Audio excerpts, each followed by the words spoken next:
on my way. Finally woke up with some luck in the book. I don't give a what someone say.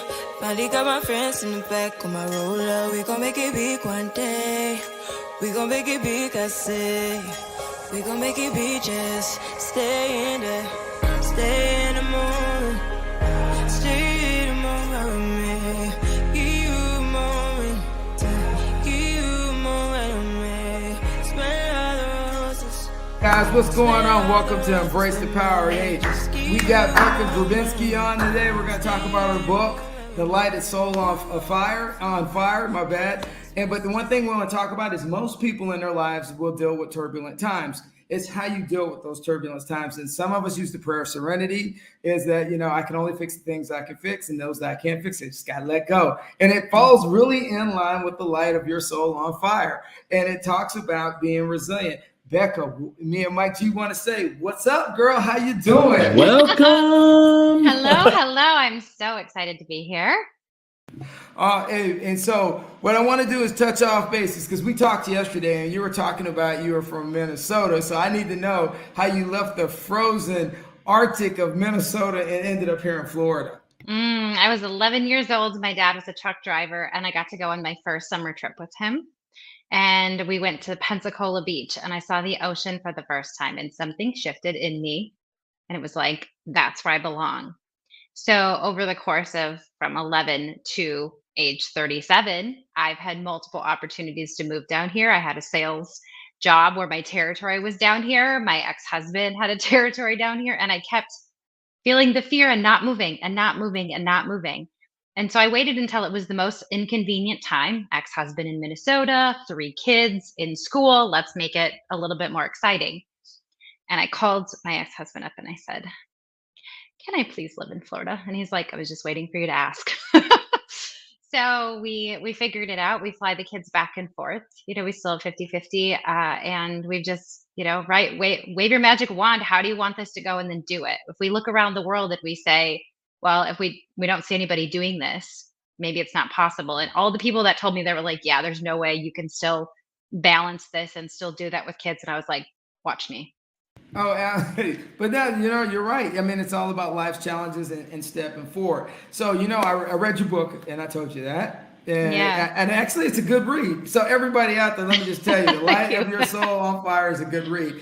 I mean, because it honestly touches on life. And I mean, and you exposed yourself. Let me be clear. So if anybody wants to think that this is going to be some suburban night love story, no, she Becca really exposed herself and says, hey, this is reality. This is how life works. And I really love it. So what drove you to write the book, Beck? Well, I didn't want to write it, first off. There was something pulling on my heart that was like, you need to tell your story, because you have been through so much, and the way that you not only took what you were going through, you were willing to see it differently, you were willing to heal it, you were willing to move it into a higher viewpoint and move through it in a way where everybody wins. So how many people do we see in the world, right, that things happen and they get them down and they don't get back up? So first off, I needed to figure out how to get back up. Secondly, I wanted to tell the world, hey, there's hope for you in divorce. There's hope for you in loss of a child. There's hope for you in, parent divorce. There's hope for you in your entire career shifting. There's hope for, getting fired, right? There's hope for you in life. Yeah, you touched on that too. Yeah, it's all in there, all of my dirt. I remember when I was submitting it. So I self-published it the very first time. I didn't even have an editor read it because I was so afraid for somebody to hear my story. So I was just almost threw up, had my bag ready to throw up, and I hit submit on the self-published. And then I was like, oh my God, did I really do it? And then thankfully it was 48 hours until it was live. And then I literally sat there for 2 weeks, biting my fingernails off, waiting for people to read it. And at that point there was, multiple errors and whatever. And I didn't even care. The goal was here's my human self. Here's my message. This is what I want you to know. And I want you to know that there's light at the end of the tunnel. Oh, I like the point when you said about eras. And this is, I mean, I grew up in Europe, so I've always struggled between the German language and the English language, and my grammar's horrible. And so people used to always say, man, you got so far in life, and well, your grammar is not. You know what I told them? I said, that's authentic me. I said, so at one point I used to look at it as like this negative thing that would cause me to kind of go into a shell. Then at one point I decided I don't care anymore. I'm literally going to be okay with who I am and where I'm going. And that's what resonated with me with your book. But also what resonated me with your book was when you talk about parents and you talk about the time your dad missed your graduation and the impact it had on you. I don't know, I realize that a lot of people's profound, that resonates with more people than you know. And so I want to kind of touch on not just the fact that you talked about your dad missing that event, but, I'm sure people that have read the book have said something to you because that relationship, when those events like that happen, really have long-term effects on people. And so how did, I realize you just let the audience know how you dealt with your dad missing your graduation and then how it made you evolve as who you are today. Your soul has a message for you. So get your copy today. Light Your Soul on Fire, written by Becca Grabinski. That's beautiful. Yeah. So my dad's been my biggest teacher. Thank you, Dad. And we all have that one person, right? That's just like, grows us, Yes. grows us. And so he said, like, I want you to go to St. Cloud State. I want you to live at home. I want you to let this be easy. And of course, I don't listen to what people tell me. I did it my way. So I went to a tech school. I went to a school in Wisconsin. I ended up failing out of school. Lo and behold, coming back to St. Cloud State and graduating with a finance degree. So ended up doing what he said. I just had to play outside of the lines first. I don't regret it. And it was so important. Well, we all have to color outside the lines. Right? No, I'm not playing. Tell me what to do and I'm going to do everything else. And then I'll come back and be like, yeah, your way was right. But I had to navigate all the other avenues first. And so I told him for a year the date of my graduation. And so he's a truck driver and he hauls the really heavy, oversized, overweight all across the US. The big loads, stuff. right? So yeah. So obviously when he's gone for 6 weeks, right?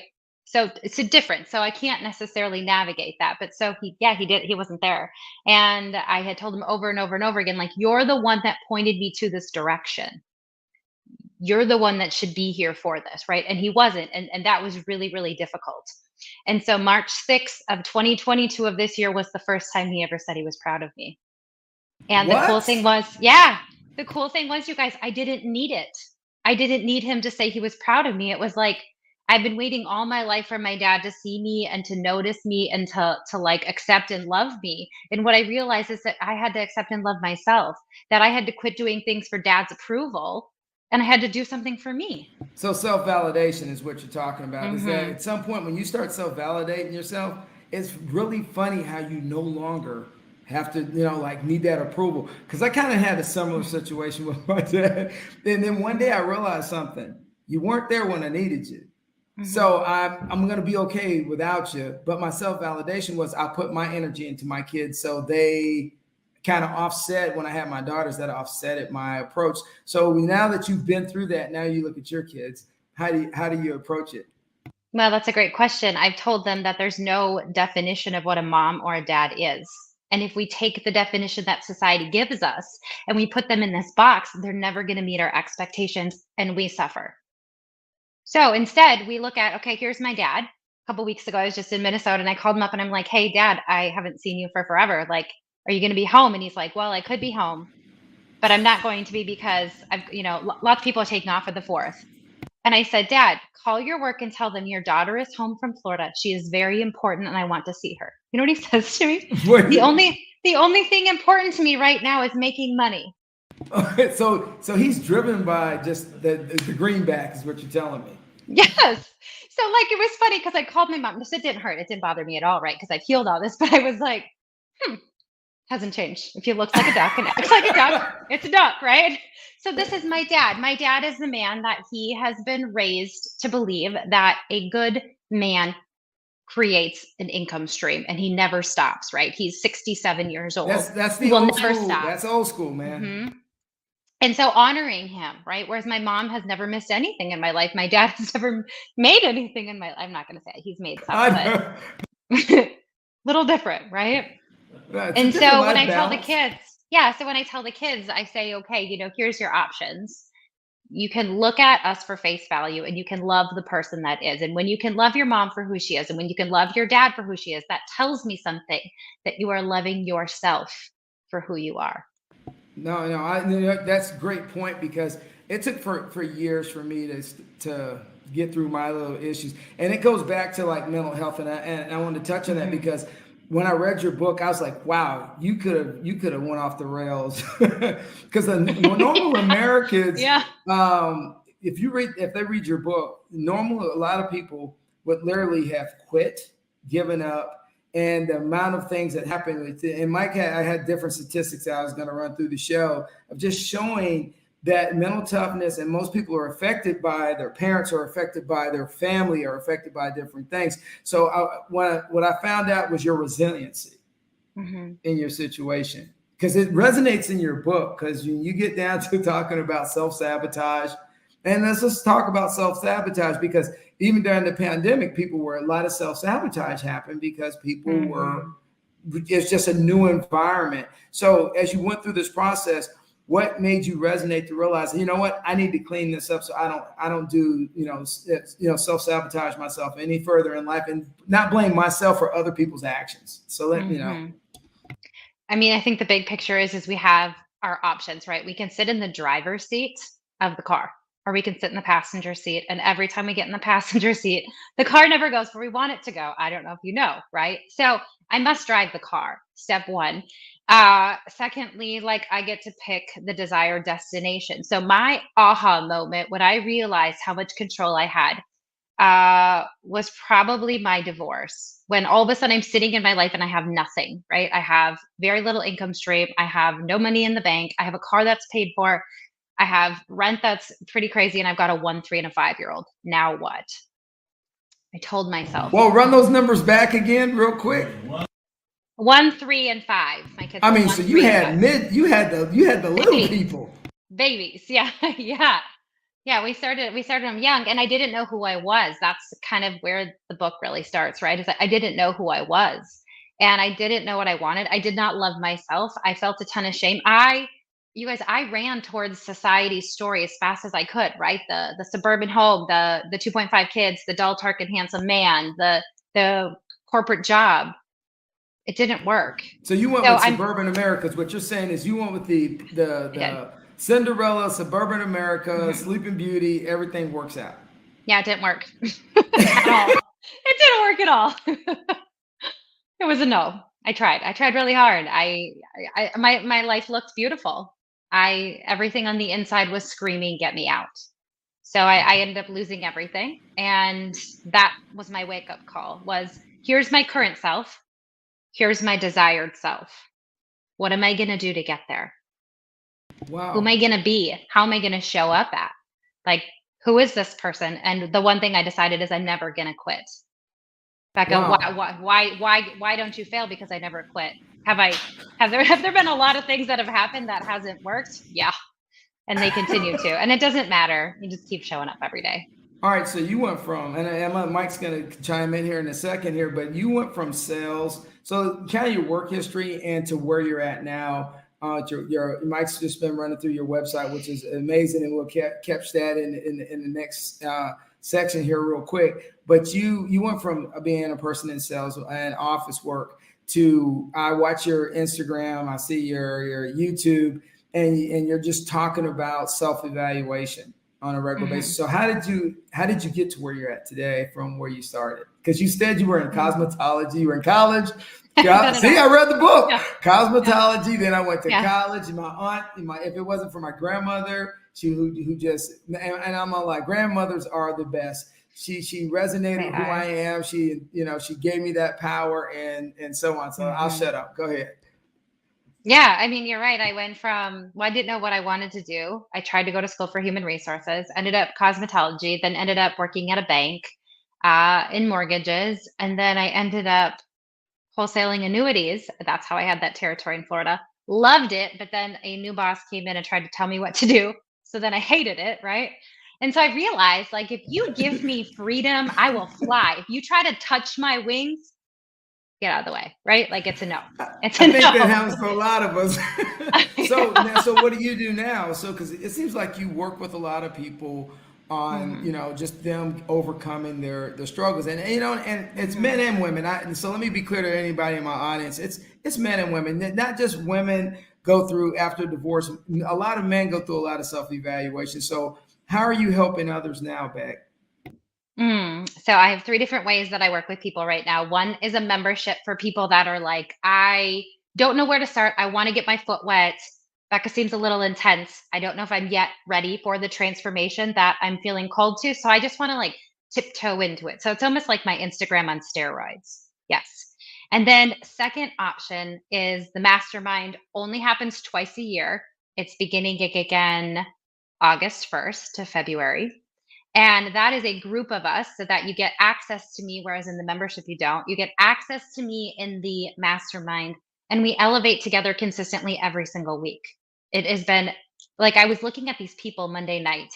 They don't look anything like what they look like when they started. I'm telling you, they're lighter, they're brighter, they're happier, they're more aligned. The things that have changed in their life are just like out of this world. I have an individual that manifested his dream one that wanted nothing to do with him, got a dream job. I mean, I'm telling you, these people are just creating things and creating an internal world first, and their external world is starting to show it. And then the third is VIP with me. That's where you get me one on one.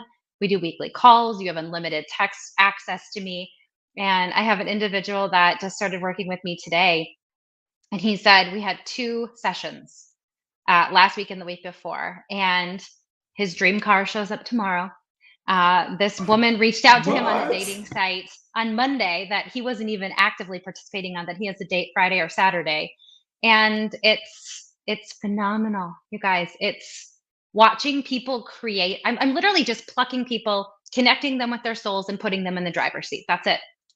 My goal is that you don't need me. You just need to know how to connect with yourself, to know who you are, to know what you want, to know where you want to go, and then drive that damn car. That's it. So my take is, why does social media is such a harsh treatment? We just had Erica Sutter on here, and she was talking about the impact on social media on women, and Mike can go right after this, and she was talking about people self-worth is a struggle these days. And I don't know if people, when they're talking to you, but people can't find their value, because back in the day, like your dad, self-value was hard work, get Mhm. paid, and be able to pay your bills and take care of your family. Mhm. That's not the Yes. case anymore in the new 21st century. So, Mhm. what's your thoughts on now that social media is the global thing? It's the new Vogue magazine of women, or young women, Mhm. defining themselves. It's a And it, tool.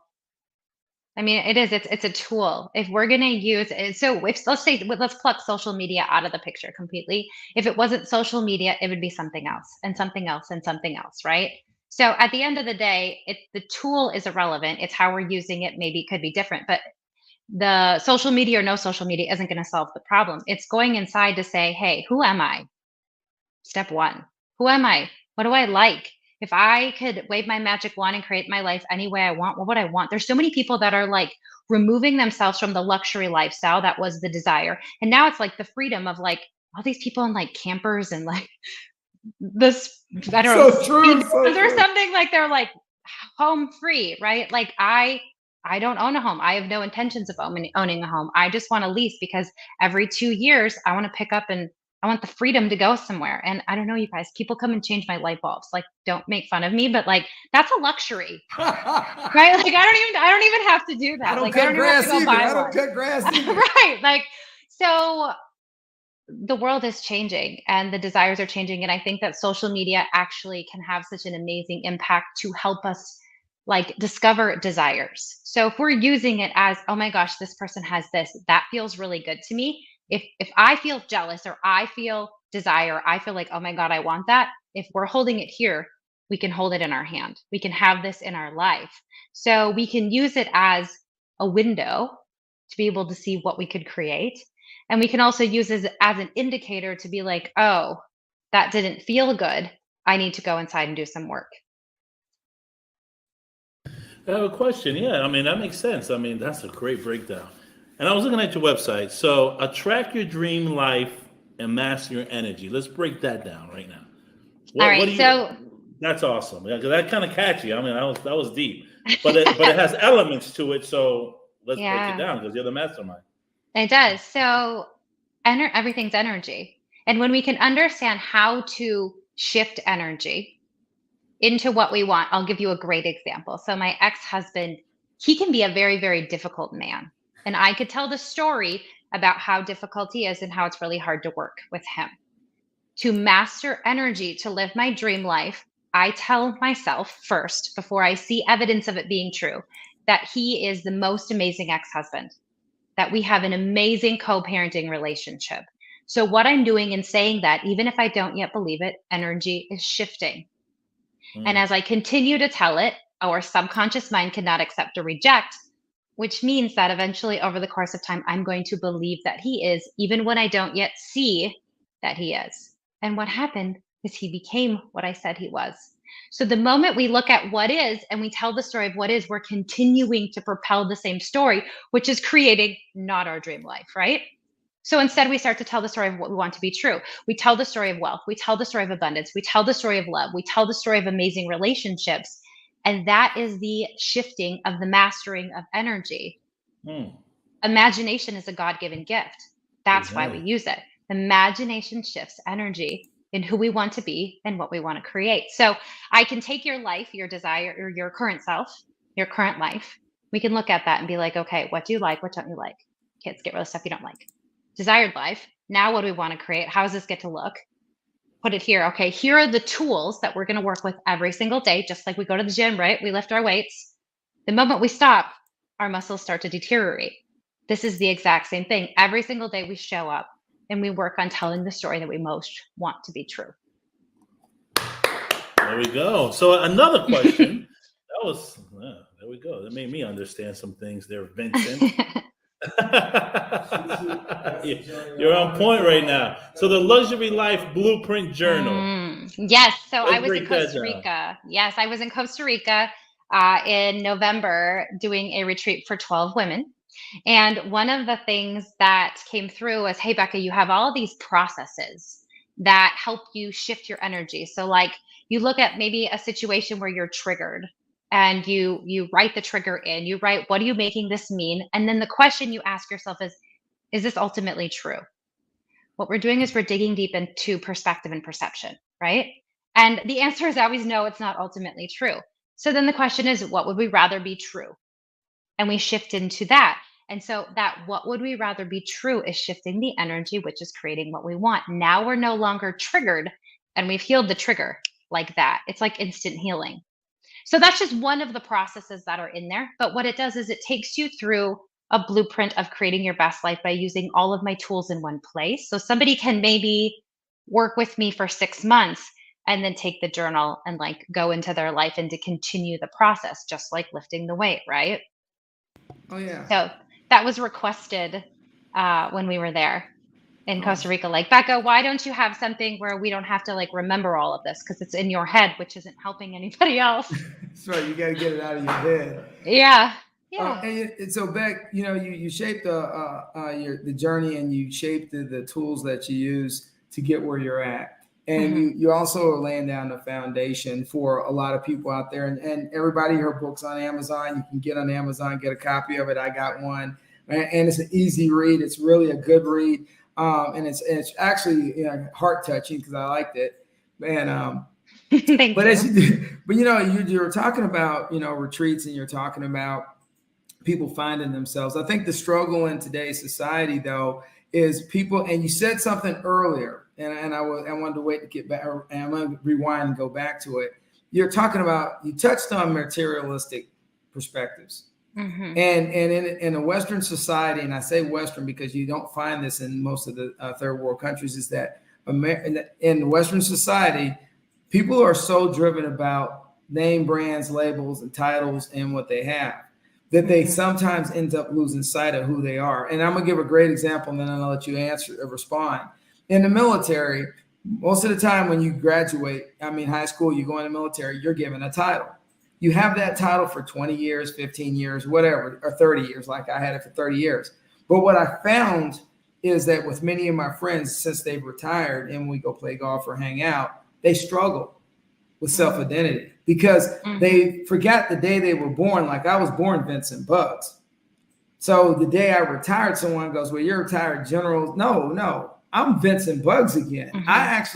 So for me, my transition from the military, taking off my uniform, putting my civilian clothes on became when I realized I'm no longer in that body. I'm Vince Bugs again, which means I have to reincarnate Vince Bugs because Vince Bugs has been on the shelf for 30 years. So how, as you're talking to people, how do you make them resonate to understand that as they evolve, it's not the title that's so important, but understanding just freaking, because there's a lot of people don't know who they are, Beck. Yeah. It's a bigger population than people know. Some people don't do self-assessment and then when they get feedback. So let me ask you a question. So when you're giving feedback and self-assessment, some people get butthurt when you say, hey man, this is what my reality of how I see you, and this is what I think you should do. So how do you deal with that dialogue of people having to leave one life or they get laid off and they go, well, that was the dream job and I can't believe they fired me. Like when the Army makes people retire, they go, I can't believe the Army let me go. Yeah, they let you go because it had an expiration date. You know? Yeah. Well, and transition and transformation is my absolute favorite thing to work through because we're leaving one piece of our life, one season, right? And we're writing a new story. And in this new story, it's blank. You literally have a blank canvas. So it's actually my favorite place to be with somebody is retirement, new job, divorce, new marriage, new kids, all the different things that happen in our life, because now you've got this blank slate. I put them in the driver's seat. I get them connected. Now, what do you want? How do you want this to go? Do you want this to go well? Or do you want this to be hard? Do you want this to be a struggle? So I have a client of mine that just got a divorce earlier this year, and 6 months after, she's like fully rocking it. 6 months. Well, she got rid of her problem. Yeah, but there's so much less suffering, right? Because we're not hanging on to this old energy. Old, past is depression, future is anxiety, and the only place we can feel good and whole and connected is in the present moment. Right? Wow. All right, I'm gonna give you that one. So, you get yourself present, you move into where you currently are, and you decide, how do I want this to go? And then the work, right? The work is in, why don't I think I can have it? Why don't I think this is possible? And that's where Becca comes in, because I can find these limiting beliefs and I can help you shift them, which clears the energy, which brings in the life that you want. You become an energetic match. Okay, so if somebody watches this and they see it on LinkedIn, or they'll see it on YouTube or whatever, or on Instagram, how do they reach out to you? How do they book you? How do they get you in if they want to have a conference and have you come in as a guest speaker, or any kind of organization that's saying, you know what, let's I saw this on Coastal Connection, and I want to get back here and see if Ms. Grabinski can help us out. How do we get there? All right. Awesome. So on my website, there's places where you can book sessions with me. You can do an individual session. The only way to get in on my VIP is to message me directly. You can do that on the website or through any social media. And I didn't think you were going to answer anyway after I saw your videos and read some of your stuff. I was like, I sent her a message. I told Mike, I said, I'm going to send her a message, but she most likely won't hear back from her. Oops, my bad. Oh, yeah. I actually personally respond to as many messages as I possibly can. It gets insane. It's insane. And I think that personal touch is so important, right? We're here to have connection, and we're here to meet people where they're at. And so I love the fact that I'm the one typing on the other side and I'm the one reading the message. And so then there's sometimes, you guys, where I have to call people up, like, those messages, no, these messages are good. There's a little clearing that needs to happen. I like how you just slid that one in there real quick. Come on, people, do better. Hey, well, There's some people that just didn't get. They don't have social media etiquette. They missed that. Yeah, well, I'm teaching them. I actually did a video. I've done a couple videos now, actually, where I'm starting to teach. Same thing on TikTok. I'm starting to teach etiquette. This is how you respond, and this is how we show up, and this is how we talk and treat people. So I do it in a very loving way. Say it skillfully, as we say. Right. Hey, Mike, before we close out of here, man, what do you got, bro? This has been a very informative, very information. I love the energy level that you said. It's true. If you want the energy, you got to build your energy. You got to put it right here before you portray it and execute it. Very good stuff. I appreciate that. Nice Thank meeting you, as Mike. well. Yes, you too. It makes sense. It all makes sense, pretty much. Yeah. We need the guidance sometimes of some person like you that's positive and says, "Hey, I've been there, done that. Come on, I'll show you how to get out of it." Well, and I think at the end of the day, right, society used to be the harder you work, you can get to where you want to go. And I'm just thinking, you guys, let's be easy. Let's have fun. Easy and fun. That's where we're going. Hey, Beck, I appreciate you. Bottom of my heart. Hey, definitely I'll get back with you so I can get we got some new shirts going to be coming in the fall. So I'm definitely going to get you a new version of the new shirt because they're bad. So I would love that. Oh, that was nice, but we're going to get the new one's going to even be tighter than the ones we already have. So we got you. But hey, Wonderful. Once again, thank you for coming on. Thank you. Rock. Always, definitely, anytime down the road, if we do a conference or something, we definitely probably will be asking you to get on the panel and help out. So with that being said, it's me and Mike G. I always say from Tampa, thank you so much. But we say keep it rolling. Beautiful. Thank you.